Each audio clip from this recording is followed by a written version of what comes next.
Hi, everyone. Welcome to our presentation of the importance of the externally led, patient-focused drug development meeting next year. We'll talk more about what that is in the presentation, so don't fret if you don't know what that is. First, I'd like to introduce myself and our team. My name is Kate Stratton, and I'm the Executive Director of Lipodystrophy United. I'm Andrew Stratton's daughter. She's the co-founder and now Chief Advisor of Lipodystrophy United. She co-founded the organization 13 years ago. And after a few years of the organization being empty, I decided to take it on a couple of years ago, and we've been really successful since then. And I also want to introduce Francesca Amato, who's not here, but she's our incredible operations manager. Hey everyone, my name is Sharon Halperin. I'm the research director for Lipodystrophy United, and I am a person living with lipodystrophy. I was a cancer researcher for the past 13 years, doing preclinical studies and clinical studies. So our mission is to increase awareness and understanding of lipodystrophy among the patient community, medical professionals, and stakeholders.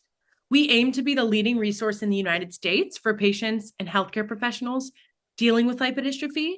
We provide clear, actionable information and support for managing the condition. We run many programs, such as Tea with Lou, which is a support group for people with lipodystrophy and their families. Lunch and Learn, which is a program where experts bring accessible information directly to our community. We have in-person community days and symposiums, and we also provide many other community outlets. And we also engage in research, which we will talk about in this presentation. Our vision is accurate diagnoses, quality care, effective treatment, and one day a cure for lipodystrophy. So these are some great pictures of our community at our last global symposium in Michigan in November 2024. We hope to have a similar meeting in congruence with the EL-PFDD meeting that I'm about to talk about. So what is an externally led patient-focused drug development meeting? It's an FDA, which is, again, the Food and Drug Administration of the United States, initiative created to ensure that real lived experience guides the future of drug development. The meeting is organized by the patient community, not by the FDA. So as the patient community representing lipodystrophy, we will organize the meeting so that the conversation reflects the priorities, struggles, and hopes of the patient community. At this meeting, the Food and Drug Administration will listen. Researchers and industry will listen. And most importantly, patients and caregivers will lead the conversation. Through personal stories, open discussion, and polling, you as the community will help shape how future treatments are evaluated. So after the meeting, we will create a voice of the patient report with everything said at the meeting. And the FDA will review this voice of the patient every time a new therapy, they're looking at a new therapy. So it's a really big deal for our community because the burden of the disease will always be in consideration when we think about new treatments moving forward. So the meeting is going to be held on September 11th, all day in 2026. So mark your calendar. That's a Friday. It will be held in person in Bethesda, Maryland, near the FDA. We still haven't determined the exact hotel location, but it will also be held on Zoom. It will be free to attend either in person or on Zoom. We will be providing stipends for travel and hotel rooms. More information to come on that. But the good thing is, even if you do on Zoom, you can still submit comments during the meeting and we'll read them off in person. So you can attend either way. Our expected clinician speaker is Dr. Elif Oral, and speakers and panelists will all be people in our community. both caregivers and people with lipodystrophy. So if you would like to participate, please fill out the form that we link below. Or you can check our website under EL-PFDD and the form will be there. So this is more than an event. It's really a turning point. Our voices as a community will directly influence future FDA decisions, as I explained with the Voice of the Patient report. Our lived experiences will guide drug development and researchers in their work. And our community will define the priorities for trials, treatments, and care moving forward. For a rare disease community like lipodystrophy that has fought for recognition, understanding, and meaningful treatments for decades, this is our moment. It's a monumental moment. I just wanted to quickly share with you what the meeting will look like. Obviously, this is subject to change, but we'll start with a welcome and opening remarks and introduction from Lipodystrophy United. Then we'll also have a speaker directly from the Food and Drug Administration. We'll probably have Dr. Orell or someone else, if it doesn't end up being Dr. Orell, give a clinical overview and background on the condition. And during that time, people can submit comments online. Then we will have an overview of our discussion format and how the day will go. We'll have the first panel on what are the most burdensome effects on your day-to-day life. Even if you're not selected for the panel, we will have a large group discussion that will last a little more than an hour. And this is where people in the room, caregivers, family members, and people with lipodystrophy can answer that question. What are the most burdensome effects on your day-to-day life? And people on Zoom can submit comments as well. We'll have a quick break and probably serve lunch. And then our second panel will be on the current approaches to treatment. And then again, we'll have a large group discussion on treatment. So our objectives for this meeting are to elevate the full lived experiences of lipodystrophy. We really want to move beyond metabolic metrics, like A1C and triglycerides. These things are really quality of life impacts, such as hyperphagia, severe insulin resistance, chronic pain, reproductive health challenges, mental health challenges, body dysmorphia, fatigue, and the treatment burden, and any other burden that you all deem is important to share with the FDA. We also want to highlight disparities and unmet needs. So we want to include patient testimony on the challenges of enrolling in clinical trials, including strict eligibility criteria, for example, travel, time demands, and the emotional toll on families already at their limit. And finally, we want to unite stakeholders for long-term progress. We want to align all stakeholders, including patients, caregivers, clinicians, researchers, and industry, to break down silos, establish a shared understanding of the disease spectrum, and foster cross-condition research collaboration. I want to quickly talk about who benefits from EL-PFDD meetings because it's really everyone. But of course, the FDA benefits. So they can understand what it's like to live with lipodystrophy and the side effects and risks that people with lipodystrophy may be willing to accept to gain a certain level of symptom relief. And it also reveals patients' needs regarding new drugs and what their preferences are for clinical trials for lipodystrophy. And it also assists the FDA in knowing if a new drug will actually address the patient need. It benefits patients and caregivers, of course, because patients will know that the FDA and drug sponsors have heard our voices and our experiences are validated. This reduces feelings of isolation for a lot of communities.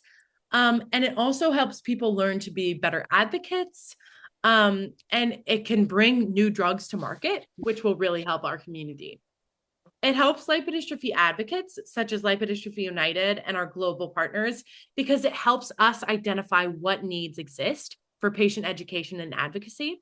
And will help increase public awareness and knowledge of the disease. And of course, those benefits go back to supporting patients and caregivers, because that's who we exist to support. And it will help industry, which means that it will bring insights into the major concerns of people with lipodystrophy, such as what treatment side effects are tolerable, which will create better treatments in the long run for our community.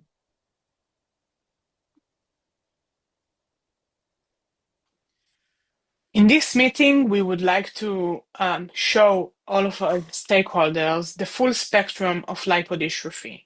So when talking about lipodystrophy, we talk about a heterogeneous and progressive disease of fat loss. This means that our fat cells or our fat tissue is dysfunctional. It's not working correctly. And when we look at lipodystrophy, we have four main types of the disease. We have the congenital generalized type, which usually starts at birth, and it's a genetic condition where you almost don't have any fat tissue or subcutaneous fat tissue in your body. We have the acquired generalized type, so it means that it's not genetic. You acquire this disease during your life from unknown causes, mainly, and autoimmune syndromes, and you lose almost all the fat or subcutaneous fat around your body.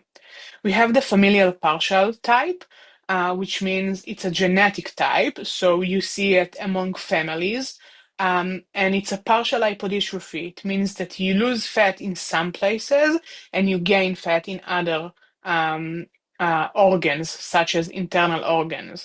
And we have the acquired partial type. Acquired means that you acquire the disease during your life, and partial means that you lose fat in some places and gain fat in other places. In all of these types, we gain fat in organs where fat shouldn't be, such as the liver and other internal organs, and we lose fat in places where fat should be. When talking about the spectrum of manifestation for lipodystrophy, we can see that we have symptoms in every area of our body, every system. If we are talking about the metabolic dysfunction, so insulin resistance, high lipids in our blood and places where they shouldn't be, such as internal organs, we have severe hyperphagia, which means that you are starving all of the time. And in some cases, we have very low leptin levels, which is a hormone that works on our energy levels and controls our hunger. If we're looking at the urinary system, we see problems with our kidneys. When we look at the immune system, we see reduction in immune function, which leads to being sick all the time. If we look at the nervous system, we see body dysmorphia, mental health issues such as depression and anxiety, headaches, fatigue, sleep apnea, and other symptoms as well. With the cardiovascular system, we see heart problems such as cardiomyopathies and arrhythmias. In the muscular system, we see muscle weakness and muscle dystrophy, which means that your muscles are not functioning as well. Myalgia, which is pain in all of our muscles, and generalized pain. We have reproductive issues. So in women, polycystic ovaries syndrome, and both sexes infertility. When talking about the gastrointestinal system, we have pancreatitis, we have stomach issues, and when you look at the clinical presentation, it's complete heterogeneous between everyone. But we can see abnormal adipose tissue deposition in all of us. But when we talk usually about lipodystrophy, we talk about our metabolic issues, our high A1C and insulin resistance. We talk about our high triglycerides and other metabolic endpoints and problems. But rarely we look at our mental health issues and quality of life. When we asked patients to talk about their lipodystrophy and how lipodystrophy feels to them, a lot of patients reported about general pain, muscle weakness and pain, fatigue, brain fog, hunger, body image issues, mental health issues such as depression and anxiety, and other symptoms. And we can see that in all of the cases, in all of the types of lipodystrophy, other was reported in all patients. That means that the range of symptoms is very heterogeneous and can change between patient to patient.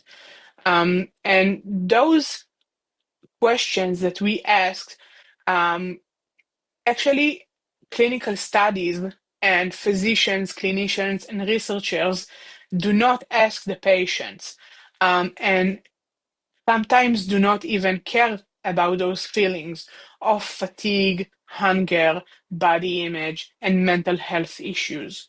So this is something that we want to show the FDA and other stakeholders that is very important to do research about and to show them that lipodystrophy is not just the metabolic issues.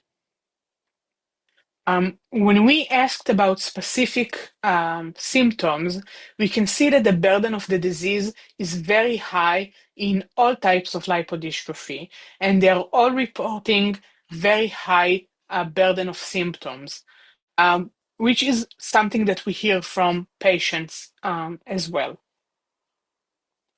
When we look at the mental health of patients with lipodystrophy, we can see that individuals living with lipodystrophy frequently experience anxiety, embarrassment, and body dysmorphia, depression, and various mental health issues. This is something that it is not reported in the scientific literature and is not talked about enough among patients and caregivers and the medical community. And this is something that we want to show the FDA as well.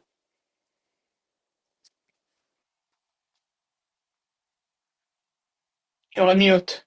Sorry. So what comes next?